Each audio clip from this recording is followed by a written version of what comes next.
ఫిబ్రవరి 7వ తారీఖు నాడు 1,00,000 డప్పులు 1000 గొంతుల కార్యక్రమంతో కదం దొక్కుతుంది మాదిగ దండోరా.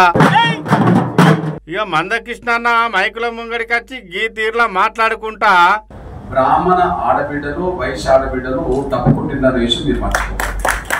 మనకు అనుకున్నాం వాళ్ళు కూడా రేపు అంటే ఈ దేశంలో ఈ రాష్ట్రానికి సంబంధించిన విషయాల్లో వేసిన ప్రతి కమిషన్ మనకు లాల్ బహదూర్ శాస్త్రి కాలంలో వేసిన లోకూర్ కమిటీ మొదలుకొని చంద్రబాబు నాయుడు గారు వేసిన రామచంద్ర కమిషన్ మొదలుకొని మన్మోహన్ సింగ్ ప్రభుత్వం వేసిన విషయం వరకు ఎస్సీ వర్గీకరణ జరగాలని రిపోర్ట్ ఇచ్చింది.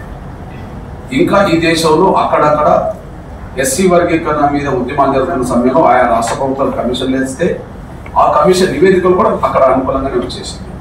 అందుకు కర్ణాటకలో జస్టిస్ సదాశివన్ కమిషన్ వర్గీకరణ రిపోర్ట్ ఇచ్చింది.